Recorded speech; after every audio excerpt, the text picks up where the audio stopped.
Hello guys.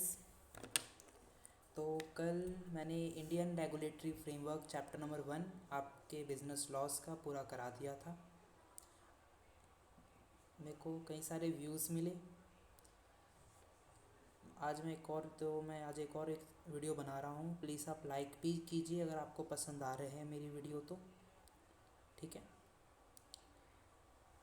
हम आज chapter number 7 negotiable instrument act 1881 करेंगे। आई थिंक इसकी 3 वीडियो बनेंगी।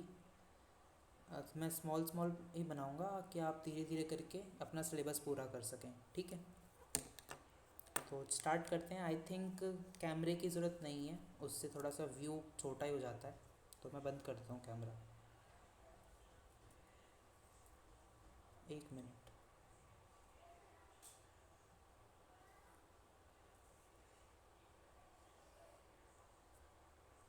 ओके, आई होप कैमरा बंद हो गया होगा। ठीक है, तो नेगोशिएबल इंस्ट्रूमेंट एक्ट 1881, ये जो एक्ट है वो इन्फोर्स में कब आया? 1 मार्च 1882 को। ठीक है, 1 मार्च 1882 को ये इन्फोर्स में आया। मैंने आपको बता दिया था, कल ही बताया है कि ये एक्ट कब का था? 1881 का। 1881 का, बट इन्फोर्स में कब आया? 1882 को। ठीक है, as per negotiable instrument act, as per NI act, negotiable instrument में कोई भी डेफिनेशन नहीं दे रखी नेगोशिएबल इंस्ट्रूमेंट की। But as per section 13 of the negotiable instrument act, promissory note, bills of exchange और चेक, यानी कि नेगोशिएबल इंस्ट्रूमेंट एक्ट के according 3 promissory note, bills of exchange BOE and cheque, ये 3 क्या है?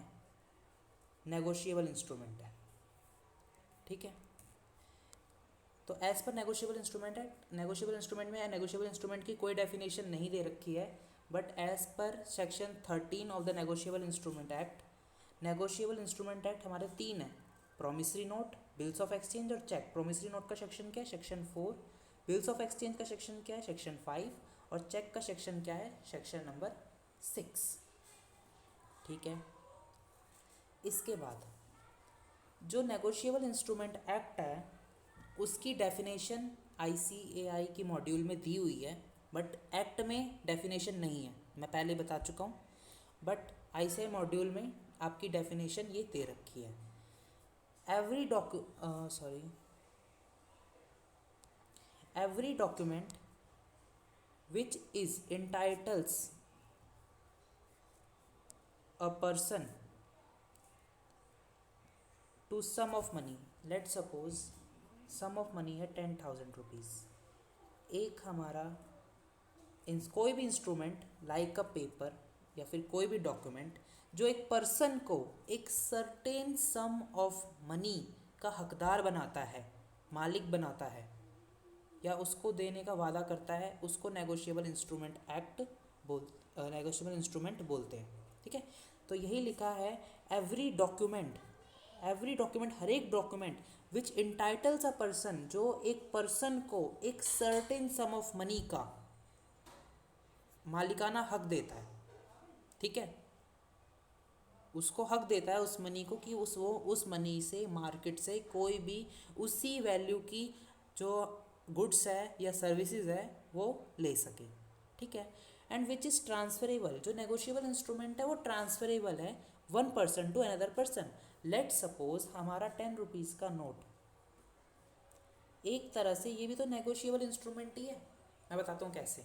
इससे मैं आपको पहले ही बता दूँ कि ये नेगोशिएबल इंस्ट्रूमेंट नहीं है। 10 रुपीज़ का नोट या फिर कोई भी हमारी करेंसी नेगोशिएबल इंस्ट्रूमेंट एक्ट के अंदर नहीं आती। मैंने बता दिया कि नेगोशिएबल इंस्ट्रूमेंट एक्ट के अंदर 3 ही चीज़ आएंगी: promissory note, bills of exchange और चेक।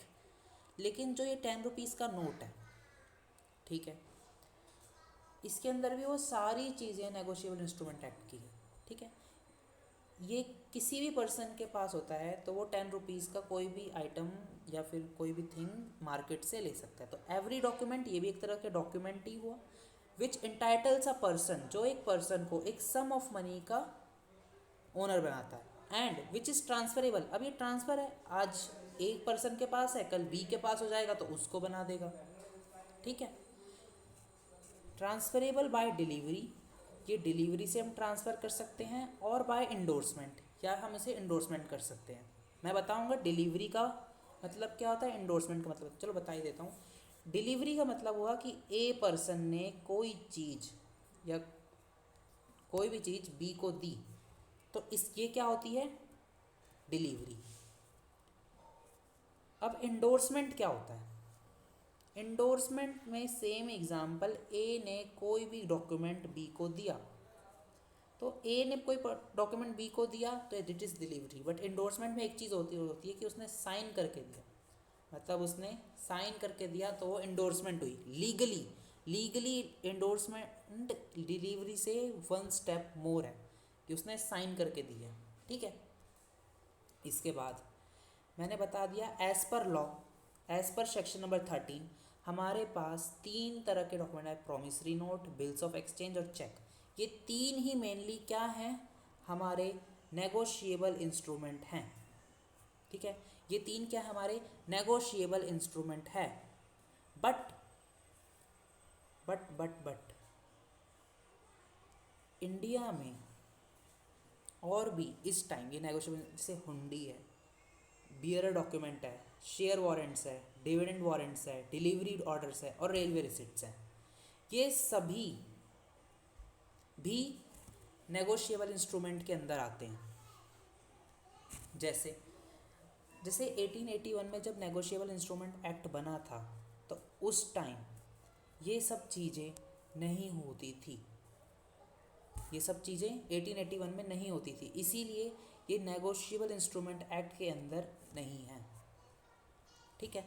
तो इसीलिए सिर्फ नेगोशिएबल इंस्ट्रूमेंट एक्ट के अंदर यही 3 चीज़ें हैं, promissory note, bills of exchange और चेक। प्रॉमिसरी नोट का सेक्शन क्या है, section number 4, bills of exchange का सेक्शन क्या है, सेक्शन 5, और सेक्शन नंबर 6 है चेक का। आई होप यहाँ तक समझ में आया होगा। एक बार मैं रिपीट कर देता हूँ कि अभी तक मैंने क्या बताया कि जो नेगोशिएबल इंस्ट्रूमेंट एक्ट है वो 1 मार्च 1882 को इन्फोर्स में आया था। ये सेक्शन कब का है, ये एक्ट कब का है, सॉरी 1881 का एक्ट है। नेगोशिएबल इंस्ट्रूमेंट एक्ट की कोई भी डेफिनेशन एज पर लॉ नहीं दे रखी है, but as per section 13 of NI act 1881 promissory note as per section 4, bills of exchange section 5 और चेक सेक्शन नंबर 6, ये 3 हमारे नेगोशिएबल इंस्ट्रूमेंट हैं। नेगोशिएबल इंस्ट्रूमेंट क्या होता है, नेगोशिएबल इंस्ट्रूमेंट वो हर डॉक्यूमेंट है, वो सभी डॉक्यूमेंट जो एक पर्सन को ओनर बनाता है एक सर्टेन सम ऑफ मनी का, और वो डॉक्यूमेंट ट्रांसफरेबल है, मतलब कि वो डॉक्यूमेंट हम किसी पर्सन को ट्रांसफ़र कर सकते हैं easily by which is transferable by delivery और बाय इंडोर्समेंट। इन दोनों तरीक़ों से हम उस डॉक्यूमेंट को किसी दूसरे पर्सन को ट्रांसफ़र भी कर सकते हैं। एज़ पर लॉ मैंने बता दिया, सेक्शन नंबर 13 के अकॉर्डिंग हमारे पास तीन इंस्ट्रूमेंट है जो नेगोशिएबल इंस्ट्रूमेंट एक्ट के अंदर कवर होते हैं। बाकी ये hundi, bearer instrument, share warrants, dividend warrants, delivery orders, railway receipt, ये भी डॉक्यूमेंट है, इसे सिर्फ आप याद कर लीजिएगा। बट ये नेगोशिएबल इंस्ट्रूमेंट एक्ट के अंदर कवर नहीं होते। इसके बाद अब एसेंशियल्स ऑफ नेगोशिएबल इंस्ट्रूमेंट, मैं थोड़ा जल्दी इसलिए पढ़ा रहा हूँ क्योंकि मुझे थोड़ा सा ही जल्दी पूरा करना है, ठीक है। वैसे कॉन्सेप्ट आपके सारे कवर हो जाएंगे, ठीक। इसके बाद अब नेगोशिएबल इंस्ट्रूमेंट में जो है आपका, इसके एसेंशियल्स क्या हैं, नेगोशिएबल इंस्ट्रूमेंट एक्ट के एसेंशियल्स क्या हैं। तो sum payable, time of payment and the pay must be certain. The sum payable means जो सम है, जैसे ये नहीं होना चाहिए कि 9K to 10K आपको पेमेंट करनी है, नहीं, ये गलत है। ये क्या है, गलत। आपको डेफिनेट है कि आपको 10K ही पेमेंट करनी है। आपका जो मनी है, जितने भी आपके अमाउंट को जितना भी अमाउंट आपको पे करना है वो क्या होना चाहिए, डेफिनेट होना चाहिए, ठीक है, कि आपको 10K पेमेंट करनी है। टाइम ऑफ पेमेंट, कब पेमेंट करनी है, ये सर्टेन होना चाहिए, ठीक है, ये भी डेफिनेट होना चाहिए। और पे पेई वो पर्सन होता है जिसको पेमेंट करनी होती है, ठीक है। तो जो पर्सन पेमेंट करेगा उसका भी नाम लिखा होना चाहिए, वो भी सर्टेन होना चाहिए, ठीक है। और delivery is must. Let's suppose आपका चेक हो गया, ये आपका चेक है।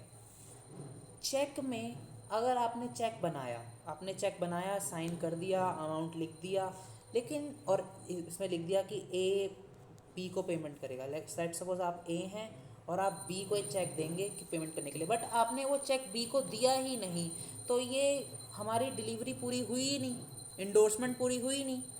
तो इंडोर्समेंट भी पूरी होनी चाहिए, वरना ऐसे नेगोशिएबल इंस्ट्रूमेंट का कोई यूज़ ही नहीं है, ठीक है। इसके बाद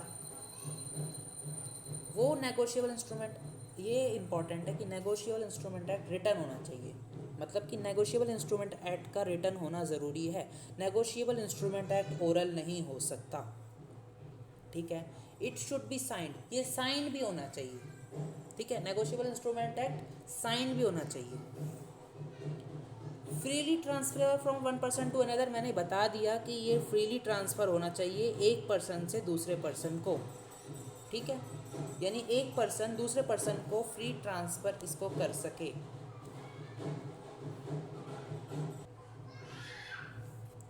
ठीक है। ये राइटिंग में होना चाहिए, ये साइन होना चाहिए, और ये एक पर्सन दूसरे पर्सन को से ट्रांसफ़र करे। लेट सपोज ए ने एक बिल्स ऑफ एक्सचेंज बनाया, ठीक है, और वो बी को ट्रांसफ़र कर दिया। तो ऐसी कोई टर्म्स एंड कंडीशन नहीं लिखी होनी चाहिए जो कि इस ट्रांसफ़र को रोके। अगर आपने 11th पढ़ी है और आपने 11th ही पढ़ी है, या फिर आपने सीए फाउंडेशन का chapter bills of exchange complete कर लिया है, तो आपको पता होगा कि बिल्स ऑफ एक्सचेंज एक दूसरे को एंडोर्स भी हो सकता है, और ये इसका एक एसेंशियल फीचर है। तो इसीलिए लिखा है कि फ्रीली ट्रांसफ़र होना चाहिए, यानी ट्रांसफ़र में कोई भी ऐसी कोई कंडीशन नहीं होनी चाहिए जिससे कि किसी पर्सन को वो डॉक्यूमेंट ट्रांसफ़र नहीं हो पाए। और ये ट्रांसफ़र तो ये कंप्लीट हो गया। फिर उसके बाद ये ट्रांसफ़र कब हो सकता है? n नंबर ऑफ टाइम्स, आप कितनी बार भी ट्रांसफ़र कर सकते हो। लेट सपोज ये ए ने डॉक्यूमेंट बनाया था, बी को ट्रांसफ़र किया, बी ने सी को ट्रांसफ़र किया, सी ने डी को कर दिया, ठीक है। ये प्रोसीजर चलता रहेगा कब तक? जब तक इस इंस्ट्रूमेंट की पेमेंट नहीं हो जाती। इसके बाद है holders title is free from defect. जो होल्डर का टाइटल है, जिसने ये नेगोशिएबल इंस्ट्रूमेंट है, जिसके पास है, जो इसे होल्ड कर रहा है, लॉ ये मानता है कि उसका जो टाइटल है यानी वो फ्री फ्रॉम डिफेक्ट होना चाहिए। यानी कि वो जो ये बिल्स ऑफ एक्सचेंज है या फिर कोई चेक है, ये चोरी से तो नहीं लाया, यानी ये चोरी का नहीं होना चाहिए कि किसी का रोड पे गिर गया और किसी दूसरे ने उसे उठा लिया और अमाउंट क्लेम कर लिया। लॉ ये मानता है कि जो ये होल्डर टाइटल है ये फ्री फ्रॉम डिफेक्ट होना चाहिए, ठीक है। ये भी एक इसका एसेंशियल है, वरना वो बाकी जब पता चलेगा तो फिर वो वापसी हो जाएंगे पैसे। इसीलिए ये एसेंशियल डाला है कि जो होल्डर का टाइटल है वो फ्री फ्रॉम डिफेक्ट होना चाहिए। ये चीज़ मैंने आपको पहले ही बता दी। कंटेन एंड अनकंडीशनल, इस पर कोई भी कंडीशन नहीं होना चाहिए। ये प्रॉमिस और ऑर्डर का मैं बताता हूँ कि क्या है। कि प्रॉमिस और ऑर्डर में जो जैसे जो प्रॉमिसरी नोट है ना, वो प्रॉमिस होता है, और जो बिल्स ऑफ एक्सचेंज है वो ऑर्डर होता है। ये प्रॉमिस टू पे होता है, promissory note promise to pay होता है, और bills of exchange order to pay होता है। मैं बताऊंगा कैसे, बट आप ये अभी इतना देख लीजिए कि मैंने क्या बताया कि ये इसमें इतना देख लीजिए कि अभी अनकंडीशनल होता है, इसमें कोई भी कंडीशन जुड़ी नहीं होती। इसके बाद अब ये एक इम्पॉर्टेंट टॉपिक है कि ऑर्डर इंस्ट्रूमेंट क्या होता है और बियरर इंस्ट्रूमेंट क्या होता है। तो एज़ पर सेक्शन 13 सबसे पहले हम समझेंगे कि बियरर इंस्ट्रूमेंट क्या होता है, उसके बाद ऑर्डर इंस्ट्रूमेंट देखते हैं। तो बियरर इंस्ट्रूमेंट क्या होता है? बियरर इंस्ट्रूमेंट, लेट सपोज हम एग्जांपल लेते हैं करेंसी नोट का। लेट सपोज हमने एग्जांपल ले लिया 500 रुपीज़ के करेंसी नोट का, ठीक है। पहले ही बता दूँ, ये बिल्स ऑफ जो ये प्रॉमिसरी जो ये 500 का नोट है, करेंसी नोट्स हैं, कोई भी currency note negotiable instrument act के अंदर कवर नहीं होते, बट एग्जाम्पल के लिए आप समझ लीजिए, ठीक है। थोड़ा सा शोर हो रहा है तो प्लीज़ माफ़ कीजिएगा, अब मैं इसमें कुछ नहीं कर सकता, ठीक है। बियरर इंस्ट्रूमेंट, अब बियरर इंस्ट्रूमेंट यानी कि ये जो 500 का जो करेंसी नोट है, जिसके पास ये होगा वही इसका मालिक होगा, वही इसका ओनर होगा, ठीक है।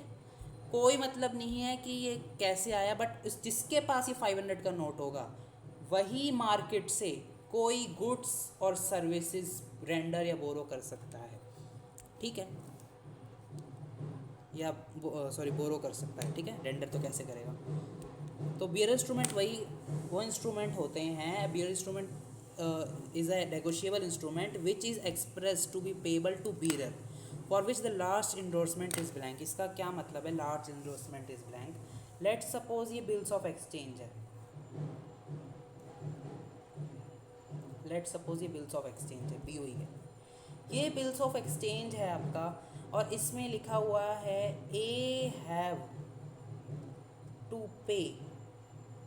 मैं इसे बड़ा ही ले लेता हूँ। लेट्स सपोज ये आपका बिल्स ऑफ एक्सचेंज है पूरा, ये बिल्स ऑफ एक्सचेंज है, और इसमें लिखा हुआ है ए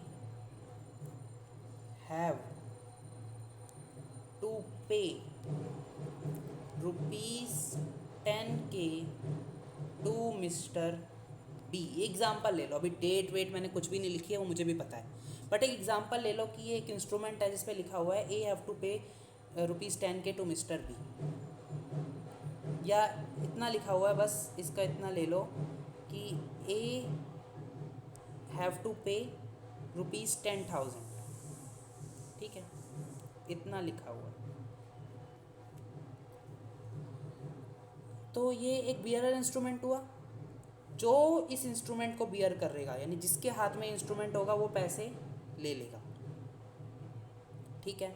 या फिर इसमें ये लिखा होता, चलो मान लेते हैं ए हैव टू पे ₹10,000 टू बी। अब बी क्या करेगा कि बी इसको इंडोर्स करना चाहता है, तो बी अपने साइन करेगा और ये इंडोर्स कर देगा, ठीक है।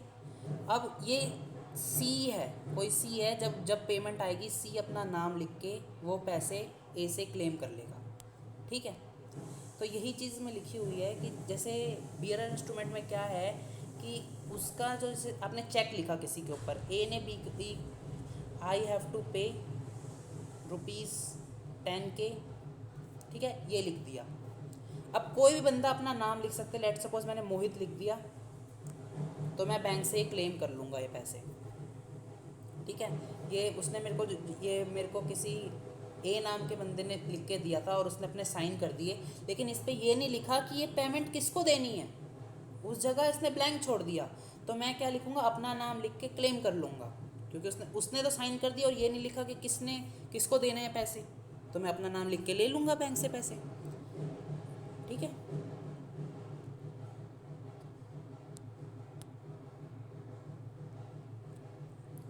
ठीक है, तो negotiable instrument which is express to be payable to bearer for which large endorsement is blank, मतलब कि लार्ज जो इंडोर्समेंट होगी वो ब्लैंक होगी, उस पर किसी का नाम लिखा नहीं होगा, ठीक है। और करेंसी नोट एक बियरर इंस्ट्रूमेंट का एग्जाम्पल है। अब ऑर्डर इंस्ट्रूमेंट क्या होता है, ऑर्डर इंस्ट्रूमेंट मतलब कि वो इंस्ट्रूमेंट जिसको पैसे मिलने हैं उसका नाम लिखा होता है।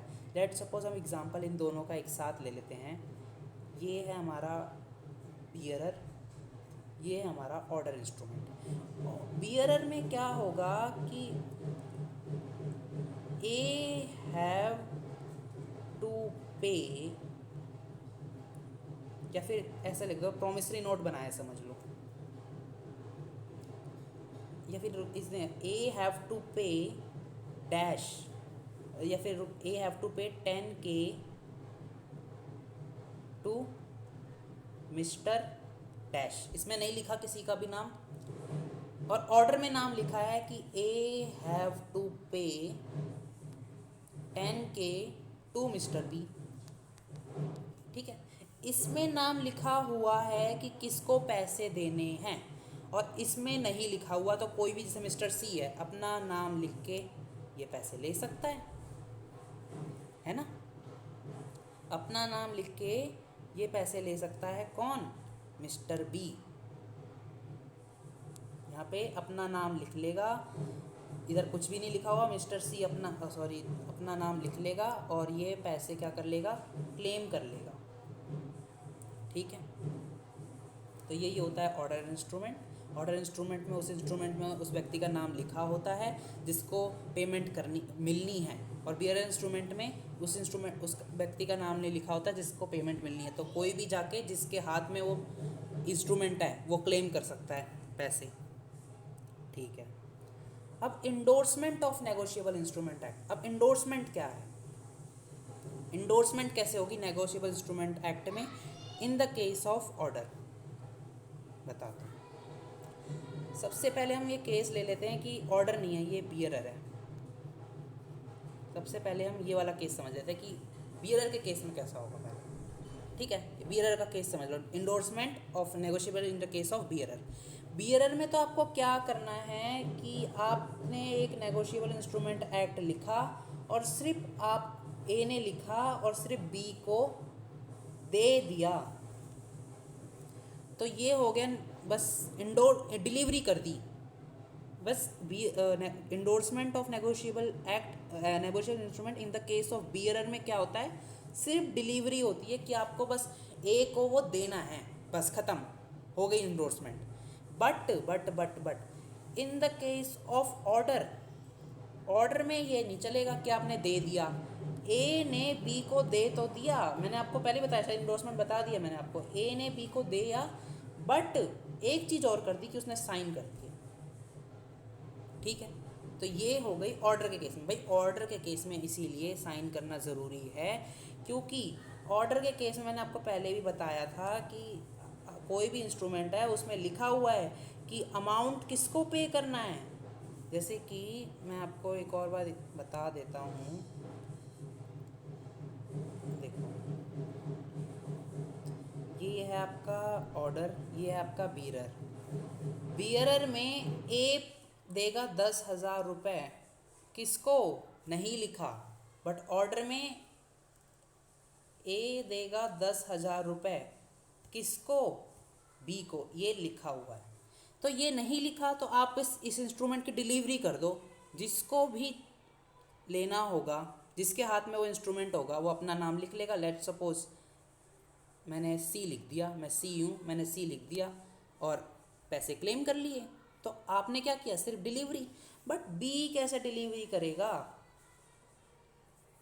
तो बी को क्या करना पड़ेगा? साइन, कि आई इंडोर्स। बी क्या लिखेगा? बी नीचे क्या लिखेगा? यहाँ पे ए के साइन है कि भाई ए ने इंडोर्स किया है बी को। ठीक है, इधर ए के साइन है। फिर नीचे बी को क्या लिखना का? आई इंडोर्स टू मिस्टर सी, और फिर उसे साइन करना पड़ेगा बी को। ठीक है, जब बी अपने साइन करेगा और फिर डिलीवरी करेगा तब ऑर्डर के केस में डिलीवरी पूरी होगी। यानी बी को साइन करके देना पड़ेगा क्योंकि उसमें बी का नाम लिख रखा है कि बी को ही पेमेंट मिलेगी। लेकिन अगर बी साइन कर देता है उस डॉक्यूमेंट पे नीचे तो वो सी को पेमेंट मिल सकती है। ठीक है, तो यही लिखा है इसमें भी। A negotiable instrument means signing on the face, या तो उसके फेस पे कर दे, यहाँ जैसे यहाँ पे ए ने कर दिया, पहले तो ए ही करेगा, उसके बाद बी कर दे, लिख के लाइन की आई इंडोर्स टू मिस्टर सी इधर लिख दे और ये साइन कर दे। फेस पे कर दे, बैक पे कर दे, यहाँ पे अगर यहाँ पे जगह नहीं बची तो इसके बैक साइड भी तो होगा, उधर लिख के कर दे बी। या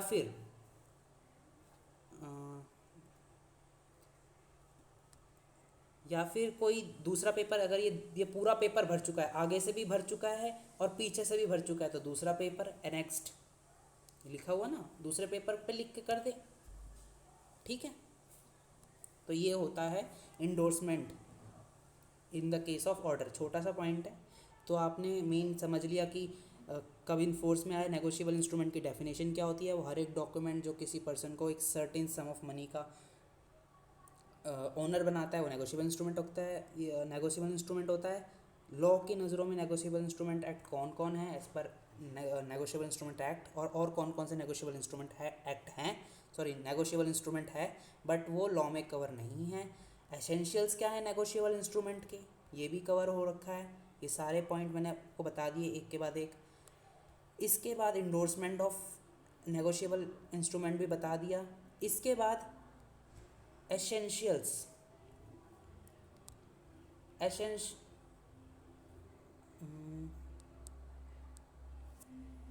एसेंशियल्स ऑफ वैलिड इंडोर्समेंट क्या है, मतलब कि अगर आपको इंडोर्स करना है तो सबसे पहले कि इंडोर्समेंट राइटिंग होना चाहिए। मैंने पहले बताया कि आपको लिखना पड़ेगा आई यानी mister B endorse the document या फिर the instrument INS instrument to mister C, ये लिखा होना चाहिए। ठीक है, तो मैंने क्या बोला कि ये इंडोर्समेंट क्या होनी चाहिए, रिटर्न में भी होनी चाहिए।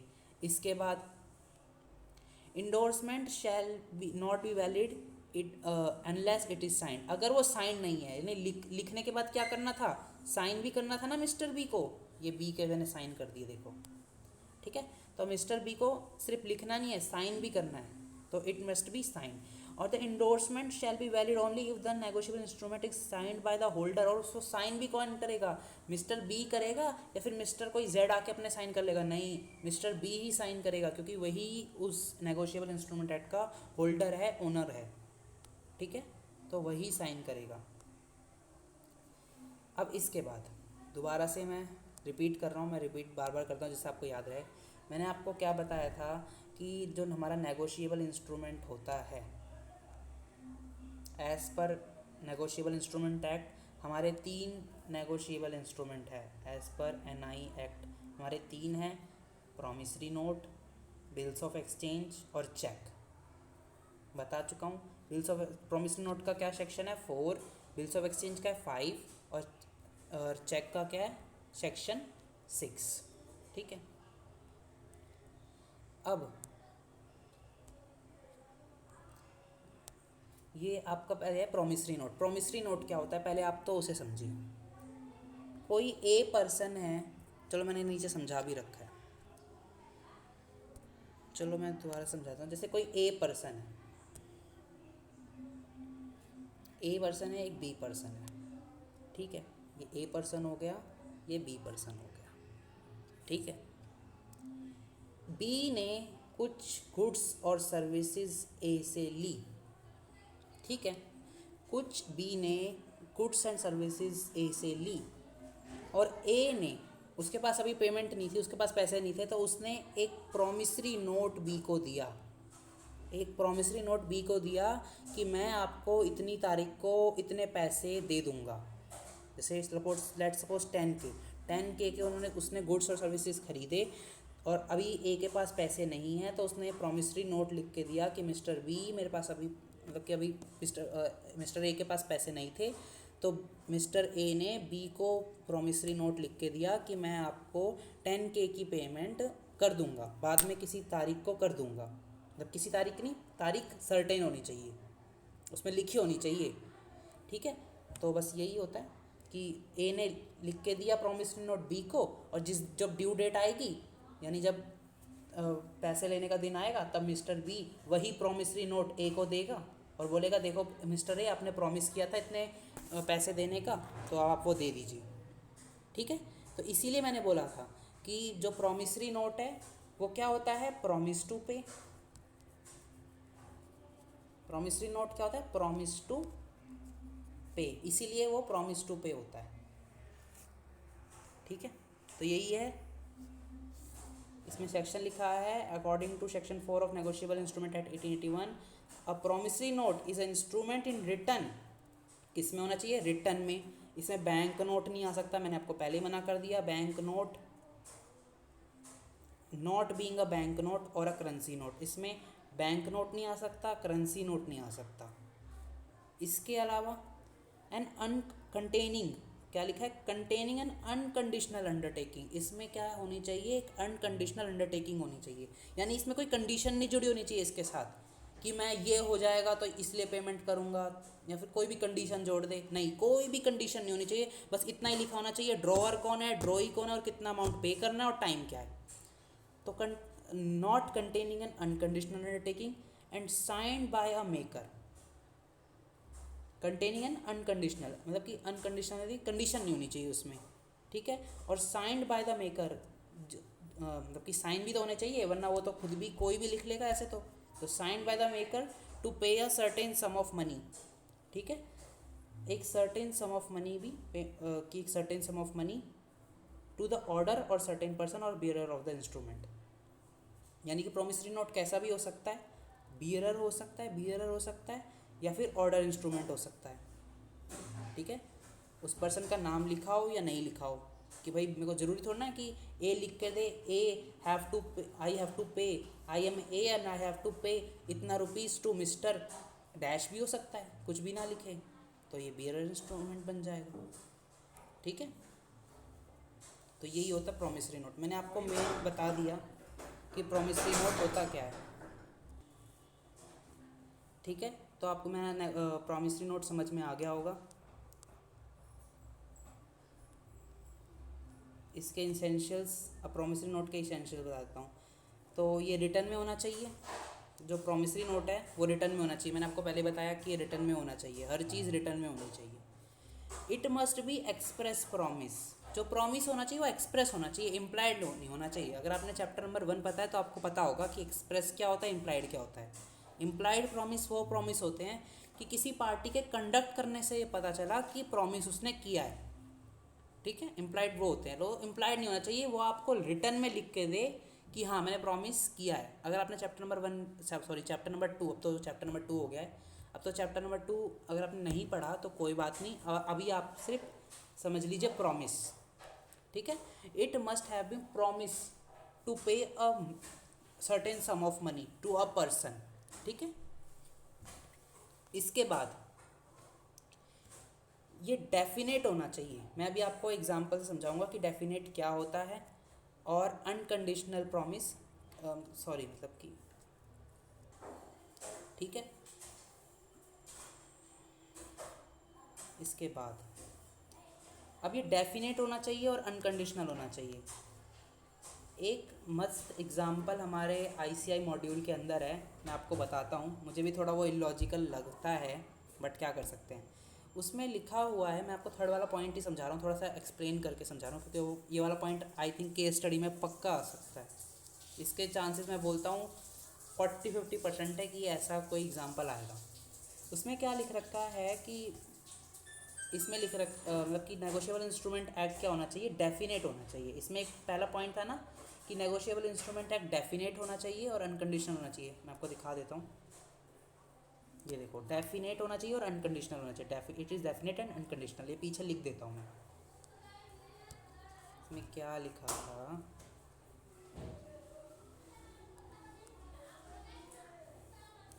ये डेफिनेट होना चाहिए।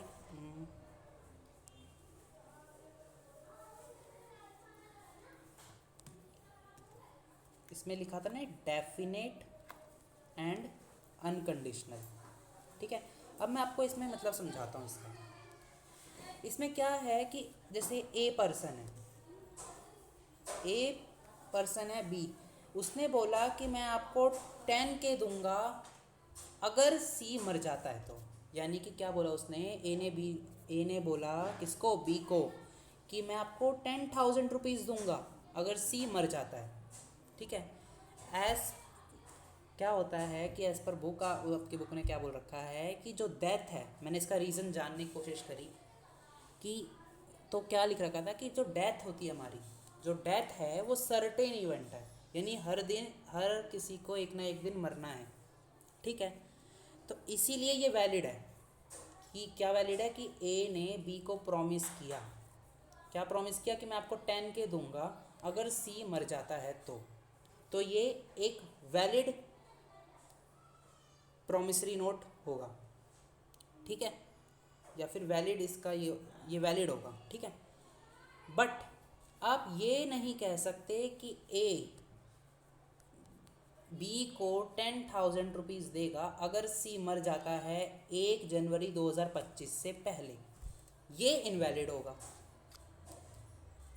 मतलब कि ये वैलिड होगा कि ए बी को 10,000 रुपये देगा अगर सी मर जाता है तो, एज अ सी मर जाता है, that is a certain event, that is a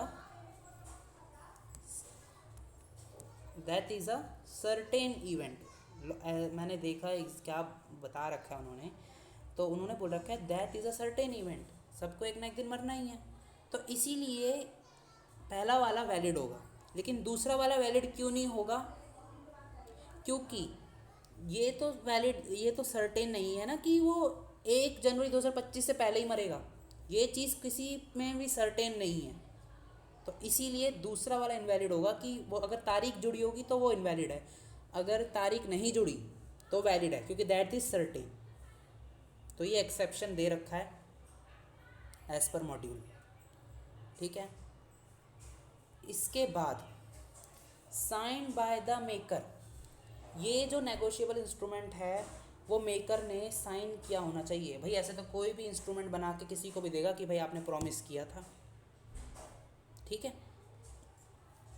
इसके बाद है प्रॉमिस टू पे मनी ओनली, केवल आपको क्या मनी, इसमें बार्टर नहीं चलता, केवल मनी के पेमेंट ही माननी होती है, ठीक है। इसके बाद है 6th पॉइंट है आपका promise to pay a certain सम, एक सर्टेन सम होना चाहिए। मैंने आपको पहले बताया कि ऐसा नहीं होना चाहिए 9K to 10K, नहीं 10K तो 10K, 9K तो 9K, एक स्पेसिफाइड सम लिखा होना चाहिए।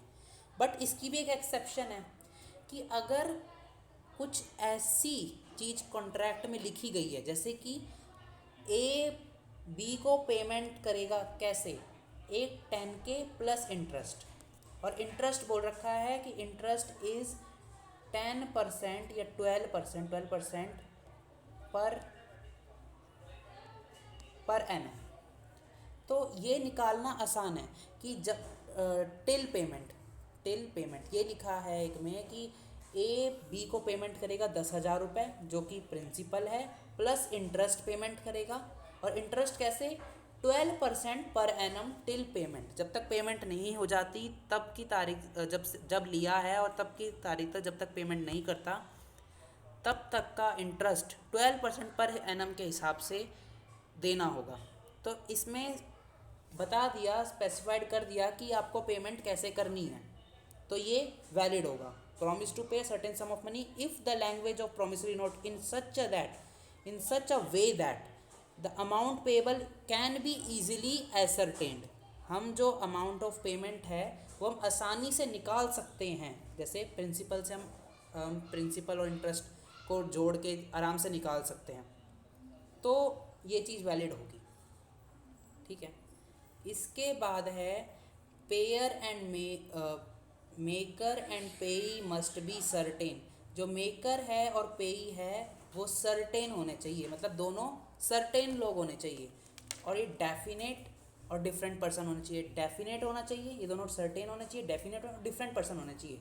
कभी भी ए खुद को प्रॉमिस तो कर नहीं सकता कि मैं पेमेंट करूँगा, तो कम से कम इसमें 2 लोग होने चाहिए, और ये स्टैम्प्ड होना चाहिए, ये स्टैम्प भी होना चाहिए, मतलब कि ये स्टैम्प होना चाहिए, ये जो प्रॉमिसरी नोट है वो स्टैम्प होना चाहिए as per stamp act, Indian stamp act के अकॉर्डिंग ये स्टैम्प भी होना चाहिए, तभी उसमें लीगल बाइंडिंग आएगी, ठीक है। चलो ये आपका यहीं तक था प्रॉमिसरी नोट। इसके बाद आपका बिल्स ऑफ एक्सचेंज है, ये हम कल पढ़ेंगे, अभी आप इतना ही पढ़ लो। रिवीजन दोबारा से बता देता हूँ, आई थिंक इसकी 3 वीडियो आएंगी। दोबारा से एक बार समरी दे देता हूँ कि नेगोशिएबल इंस्ट्रूमेंट एक्ट 1881 में क्या है कि ये इन्फोर्स 1882 1 मार्च को हुआ था। नेगोशिएबल इंस्ट्रूमेंट एक्ट के अंदर 3 चीज़ें आती है, promissory note, bills of exchange और cheque. Negotiable instrument act as per law 3 है, promissory note, bills of exchange और चेक। और वैसे बहुत सारे हैं, हुंडी भी है, बियर डिबेंचर भी है, शेयर वारंट्स भी है, डिविडेंड वारंट्स भी है, डिलीवरी ऑर्डर्स भी है, रेलवे रिसिप्ट्स है। But as per section 13 according to law सिर्फ 3 है।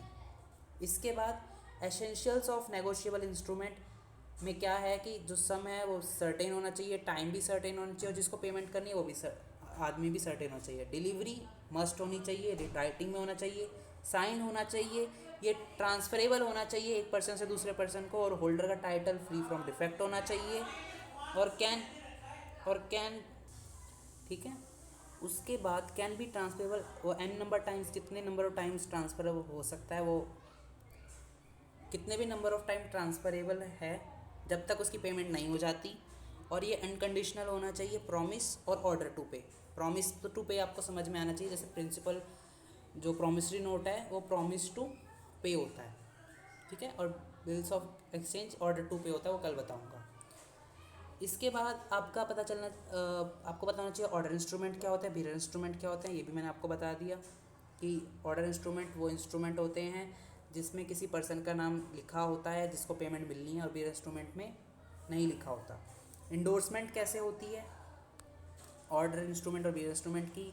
इंडोर्समेंट की एसेंशियल्स क्या है, फिर आपको मैंने प्रॉमिसरी नोट बताया कि ए पर्सन, अगर जैसे ये है ड्रॉई, ये देखो ये ड्रॉई है, मैंने इस ए एग्जांपल, ये ए पर्सन है, बी पर्सन है, बी ने कुछ गुड्स एंड सर्विसेज, ए ने कुछ गुड्स एंड सर्विसेज बी से लिए, और बी ने एक बिल प्रॉमिसरी नोट ड्रॉ किया बी पर, ठीक है। तो ये ड्रॉ हो रहा क्योंकि इसने प्रॉमिसरी नोट ड्रॉ किया, और जिसको प्रॉमिसरी नोट मिला वो कौन हुआ? ड्रॉई या फिर बियरर, क्योंकि प्रॉमिसरी नोट तो यही बियर कर रहा है, इसलिए ये बियरर भी हुआ, और क्रेडिटर भी यही हुआ, और ये पेई भी हुआ। मेकर, इसने प्रॉमिसरी नोट बनाया इसलिए मेकर हुआ। डेटर, भाई बी का तो ये डेटर ही है इसलिए डेटर हुआ, और ये पेयर क्योंकि पेमेंट यही करेगा इसलिए ये पेयर हुआ, ठीक है। तो मैंने आपको सिंपल सा वर्ड बताया कि प्रॉमिसरी नोट क्या होता है, कि ए ने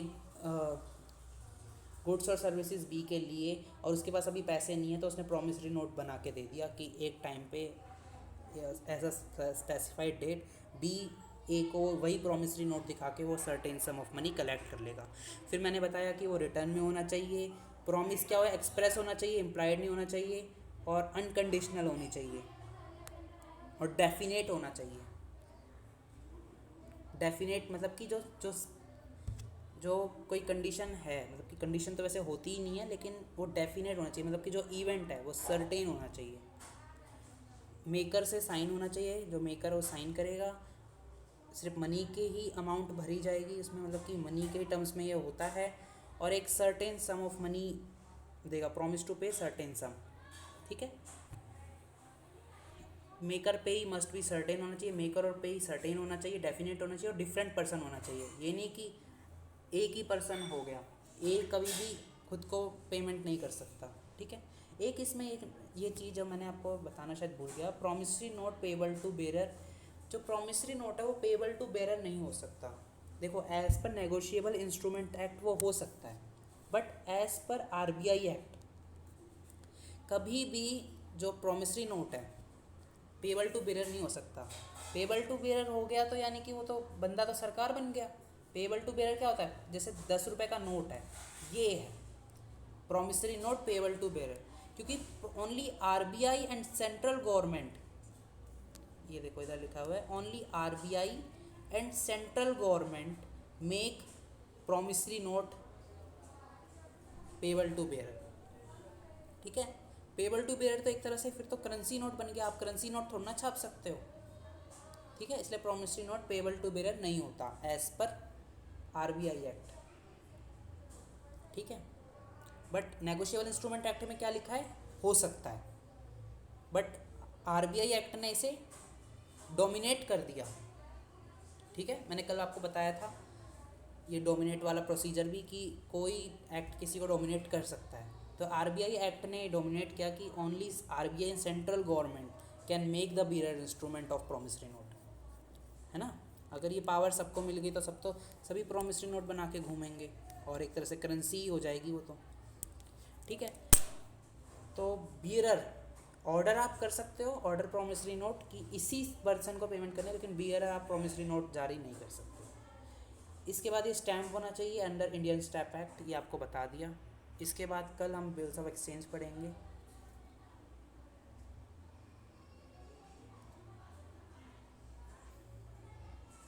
ठीक है। आई होप आपको वीडियो पसंद आई होगी, मेरी इसमें एफर्ट्स लगे हैं, मैं तनिक 40 मिनट्स हो गए होंगे मेरे को, पता नहीं कितने हुए हैं, कितने हो गए, जितने भी हुए हैं। तो मिलते हैं कल, लाइक कीजिए जिससे मेरे को मोटिवेशन मिले और वीडियोस बनाने की, ठीक है, वरना चलता रहेगा अपना काम। हाय, थैंक यू।